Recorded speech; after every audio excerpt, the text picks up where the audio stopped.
Assalamualaikum warahmatullahi wabarakatuh. Kami dari kelompok 9 akan mempresentasikan hasil kajian tentang Jawa Timur berdasarkan geologi Indonesia. Dalam presentasi ini kami akan menjelaskan berbagai aspek geologi, termasuk fisiografi, stratigrafi, sejarah pembentukan, vulkanisme, serta potensi sumber daya alam yang ada di wilayah Jawa Timur. Sebelumnya perkenalkan, saya Adila Hasna Mutmainah dengan NIM terakhir 89. Saya Frandita Kanseri Rifa dengan NIM akhir 57. Saya Zidan Abil Mubarok dengan NIM terakhir 65.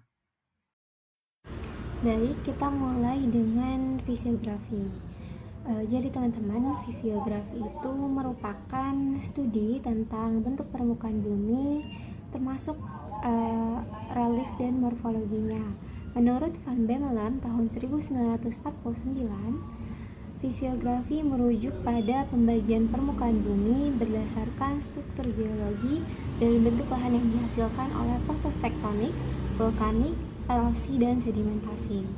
Van Bemmelen menggunakan konsep ini untuk menggambarkan berbagai wilayah Indonesia, termasuk Jawa, yang dibagi menjadi zona-zona berdasarkan karakteristik geologinya. Kemudian menurut Thornbury tahun 1969, mendefinisikan fisiografi sebagai cabang ilmu yang mempelajari bentuk lahan atau landform yang ada di permukaan bumi dan bagaimana bentuk-bentuk ini dapat berkembang sebagai hasil dari dinamika geologi.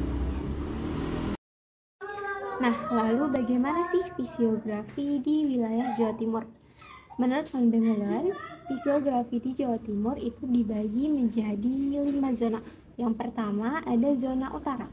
Di zona ini itu terdapat Gunung Muryah dan Gunung Lasem. Kemudian ada pula dataran aluvial yang mencakup wilayah seperti Semarang, Demak, Pati, Kudus, hingga Rembang. Kemudian zona yang kedua ada zona Randu Blatung. Zona lembah yang memisahkan perbukitan Rembang dan pegunungan Kendeng membentang dari Semarang hingga Surabaya. Kemudian yang ketiga ada zona Kendeng.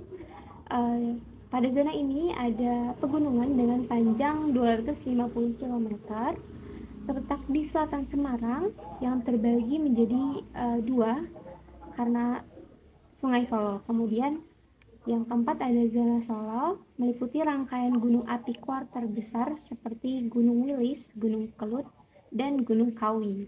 Dan yang terakhir, zona yang kelima, zona selatan, terdiri dari pegunungan selatan dengan daerah kars Gunung Sewu. Baik, selanjutnya sejarah pembentukan Jawa Timur. Nah, sejarah pembentukan Jawa Timur ini dibagi menjadi 3 masa. Yang pertama ada masa pratersier, itu sekitar sebelum 65 juta tahun yang lalu. Pada masa ini, sebagian besar wilayah Jawa Timur masih berada di bawah laut. Batuan dasarnya terbentuk dari batuan metamorf dan batuan beku yang berasal dari kedalaman samudra. Pada tahap ini, terbentuk cekungan laut dalam yang berfungsi sebagai tempat pengumpulan sedimen dari hasil erosi di wilayah lain. Nah, masa yang kedua ada masa pratersier, ini sekitar 65 sampai 2,6 juta tahun yang lalu. Pada masa ini, subduksi lempeng Indo Australia di bawah lempeng Eurasia mulai mempengaruhi wilayah Jawa Timur. Proses subduksi ini menyebabkan pengangkatan kerak bumi membentuk busur kepulauan seperti Pulau Jawa. Aktivitas vulkanik awal menciptakan gunung-gunung api purba, sementara lipatan dan patahan geologi membentuk struktur kompleks seperti pegunungan Kendeng dan pegunungan Rembang dan perbukitan Rembang. Nah, masa yang ketiga itu masa kuarter, sekitar 2,6 juta tahun yang lalu hingga saat ini. Pada masa ini, vulkanisme aktif menciptakan gunung api besar seperti Semeru, Kelut, dan Bromo. Proses sedimentasi mengisi lembah sungai membentuk dataran aluvial subur di wilayah utara dan tengah Jawa Timur. Contohnya dataran Surabaya. Nah, untuk slide ini pengaruh tektonik dan vulkanik pembentukan Jawa Timur itu sama dengan yang saya jelaskan sebelumnya. Selanjutnya akan dijelaskan oleh rekan saya, Lita. Definisi stratigrafi. Stratigrafi adalah cabang ilmu geologi yang berhubungan dengan deskripsi batuan, atau interpretasi skala waktu geologi.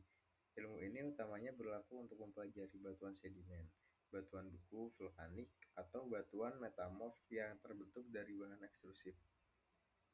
Tujuan umum dari stratigrafi adalah pembagian urutan lapisan batuan menjadi unit yang dapat dipetakan, menentukan hubungan untuk waktu yang terlibat, dan menghubungkan urutannya dengan kondisi lapisan batuan di lokasi lain.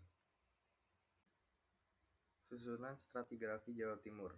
Yang pertama, batuan pratersier terdiri dari batuan metamorf dan beku yang berumur Mesozoikum, terutama ditemukan di bagian selatan Jawa Timur.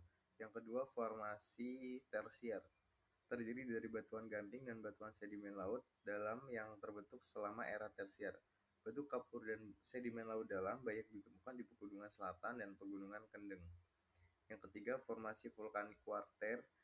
Aktivitas vulkanik selama era kuarter menghasilkan batuan vulkanik seperti andesit dan basalt, yang banyak ditemukan di daerah gunung api seperti Kelut, Semeru, dan Wils.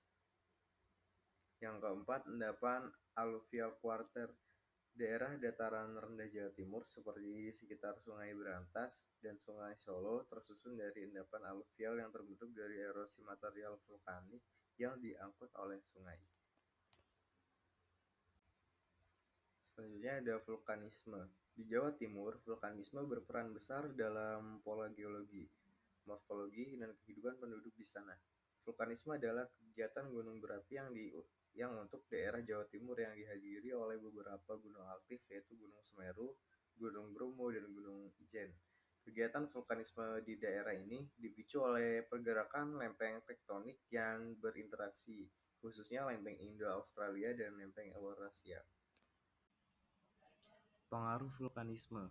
Yang pertama, pembentukan landscape dan topografi. Yang kedua, kesuburan tanah. Yang ketiga, ancaman bencana. Yang keempat, pariwisata. Dan yang terakhir, sumber daya alam. Selanjutnya hasil proses geologi. Di bagian utara masif Murjo atau Muria yang dikenal dengan batuan yang mengandung leusit dan gunung berapi andesit Lasem terletak di luar rangkaian utama gunung berapi Jawa.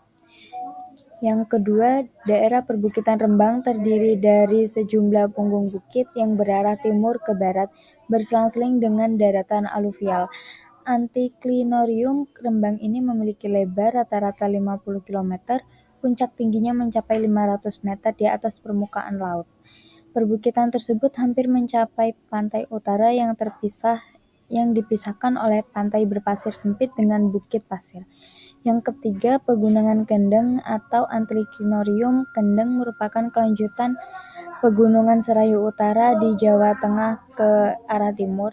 Pegunungan ini memiliki panjang 250 km dan lebar 40 km di sebelah selatan Semarang, menyempit ke arah timur hingga 20 km.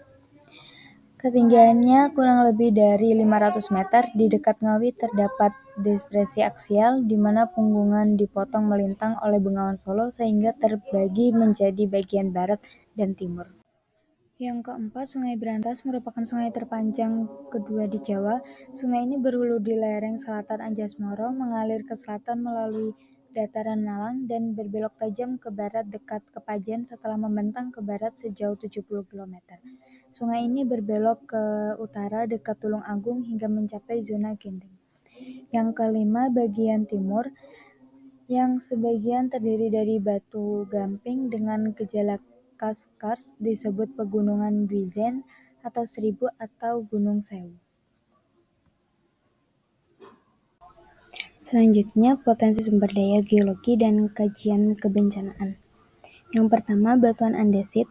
Arthur Evan dan Vicky 2017 dalam penelitiannya menyatakan bahwa dari hasil pemetaan lokasi yang dilakukan di Kabupaten Tulung Agung, Jawa Timur, ditemukan sebuah intrusi batuan andesit yang baik karena sebagian besar masih fresh tersingkap berwarna abu-abu.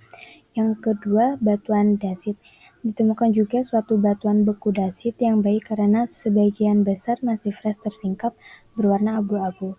Tingkat kristalisasi yang dimiliki batuan dasit ialah hipokristalin, bertekstur avanitik atau kristalnya sangat halus sehingga sulit dibedakan dengan mata biasa. Hubungan antara kristalnya inequigranular dan tekstur khususnya yang dimiliki batuan ini ialah glomeroporfiritik. Yang ketiga, kebencanaan. Berdasarkan kondisi geologi pada daerah Kabupaten Tulung Agung, Jawa Timur, ditemukan 2 titik lokasi bencana geologi yang kemungkinan terjadi pada daerah tersebut. Pada 2 titik tersebut, terdapat bencana geologi berupa tanah longsor pada lokasi pengaman di mana tingkat kelereng pada daerah tersebut relatif sedang sampai tinggi.